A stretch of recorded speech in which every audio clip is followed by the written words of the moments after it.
SMX oli mutini yongezako katini baseline ngantini jikubise gono fefe busiwo anti bakaisa ka fefe busiko alongside the SMX ya man ya garo wo ya gare ne X's and ne SMX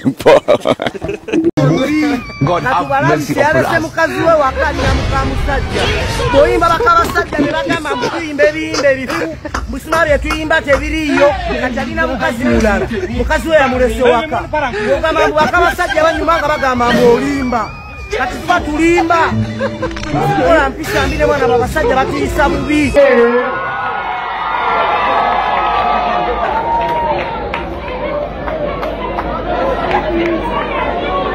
Mickey seems too funny wakati mu nkuyanja y'abantu ayanjudde bashi wa Mickey nga ye mukyala we owaddala owamaka n'asambajja eby'abantu babadde bawungeesanga mbu ne Jojo mukyala we wamwanjuddeyo nga mukwano gwe. Ate ebya Eddie Sendi si birungi. Record Ella wamulabisizza mu bbaala n'akayimba k'abasajja banyuma engeri gy'abadde yayise mbu ne muk'omusajja omu. Ate ensonga zonna nga we zaagenze maaso owa Mickey seems too funny nga Juzala Bonita zonna details inzikuletedde nkwaniza nnyo eno ku SMX Media nange MSMX wano tubeera ne updates buli lunaku buli saa story wejjira wetugikolera esinga okubeera ekikulu nti stories affe tuzikonvatinga ne zibeera nga ziwewuka datawo aleme kubeera nga agenda munyika nkusaba subscribinge onigende ku notification bell ebisigadde bitulekere omuntu yenna alina ng'onna omukolo gwa kwanjula mbaga graduation birthday party nga weetaaga ba videographers ab'omulembe okukwatira omukolo gwe otuuse naawe kennyini ng'onna olimba lolwa audio wandyagadde obeera nga olukolera video kuba kubikuye namba y'essimu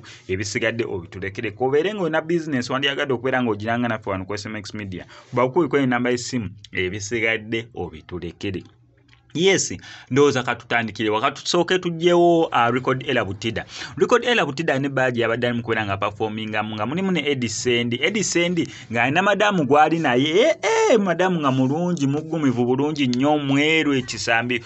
Record Ella kyamukoze mu bbaala avuddeyo yejjusa nanti Record Ella Butida avuddeyo n'ayogera ebigambo bingi nnyo nti bano abantu babakuba mbu bayimba ennyimba abakabasajja banyuma tezirina makulu ne ku radio tebazikuba mu program zaabwe tebazikuba kyokka mu bbaala gye bagenda okuyimbira gye basanga ba Eddie Sendi nga bali ne bakabasajja kwegamba ono kyekisinza okubeera nga kimunyiga oba nga kimuluma n'asalawo okubeera nga alabisa mukwano gwa Kasuku. Eddie Sendi yagamba lwaki mugaana okuba ennyimba zaffe mbu zaabuwemu simanya mbu tezikola zaabasiru zaabagwagwa kyokka ate nga bye tuyimbako byennyini bye mukola obudde kasita butandika okubeera nga buziba. Munaagamba omusajja nze amuteeredde ebigambo mukama nedda ye kennyini kabyeyogerere.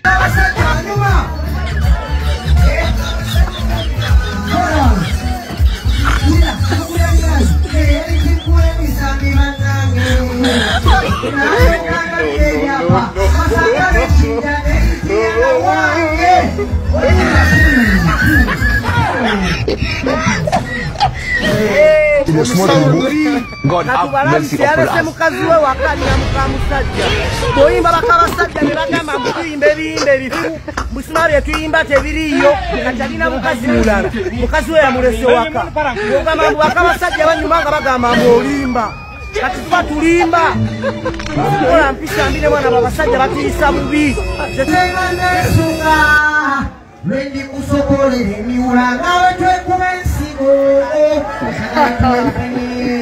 yo ifeni nawe tuzanyisa ensigo ifeni atulefene nawe tuzanyisa ensigo Never you leave me. Give me the mic. Thank you very much. Bandi kamalekeo kare. Yeah. Sendi si mububi mutuleke tukole omusajja bukaddiye ne bubeera mukuba buli mwoyo okujja ne bugukuba why tuli banna Uganda muganda okuba ennyimba zaffe ne mukube. Eyo nga tuvuddeyo embeera yabadde ya bbugumu jerere wa Mickey seems too funny we yabadde nga akola concert ye esookedde ddala oluvannyuma lw'abaana ba Tuli Bulala family okuva ne bajjuza Theatre La Bonita ne bagijjuza Bukule abo balandlord CB Patricia Tata Kimbowa bonna beegatta wamu okubeera nga bajjuza La Bonita mu concert yaabwe yasookera ddala naddala mu TikToker. So ne Mickey seems too funny n'agamba ekibanga ekyo kisoboka nange nsobola okubeera nga nkikola. Naye Mickey seems too Stefan yajjuza bulungi nnyo Theatre La Bonita mukwera nga yajjuza waliwo ebifaananyi byasoose nga mumanyi abantu bwe batabulamu abakuba ebifaananyi ng'essaawa zikyali 12 ng'essaawa yakawerera ddala emu ng'abantu abamu batandise okubeera nga bayingira obuteewo obusinga bukyali bukalu abantu batandika okubeera nga babizunza ku social media platforms ez'enjawulo. However, Mixim Stefan yajjuza bulungi nnyo Theatre La Bonita nejjula bugule mukubeera nga yajjudde bulungi nnyo n'eno gye yatwanjulidde ne mukyala we Bashi wa Miki abantu basobola okubeera nga bamulabako ye lwaki mbeera mbyogera byonna kambikulage nga byagenze maaso ku show ya Mixim Stefan wali ku Theatre La Bonita.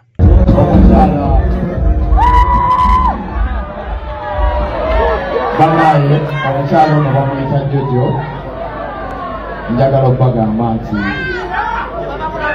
kyali wange era nga nazina omukyala omutuufu kati Bashi oyagala abantu bakulabeko abuuzeko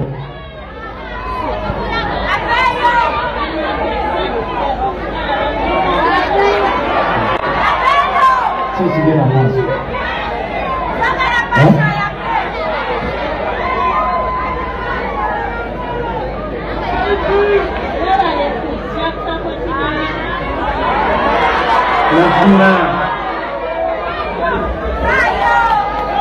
Again.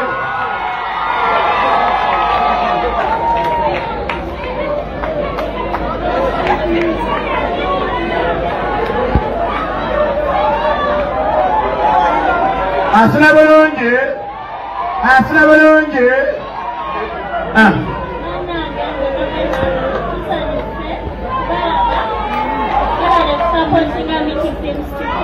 Teka koti mwami wange.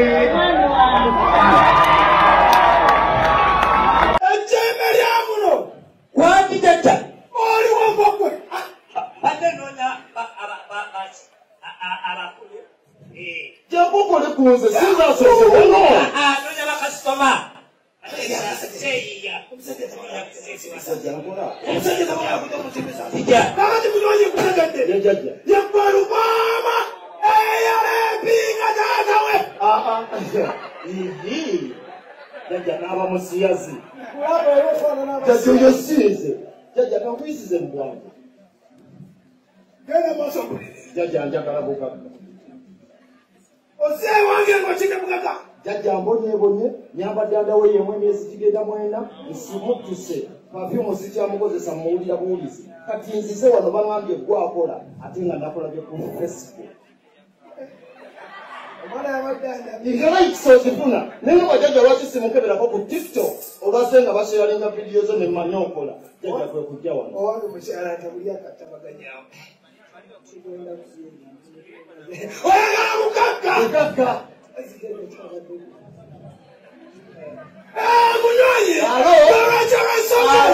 naye ogala kutegeeza oba oyagala mukaka wabulijjo natamepakafuna nebeza bamumanya ate nga neyongera okuyogeza ati nayiseeko okunasa newe yakumba tomumanya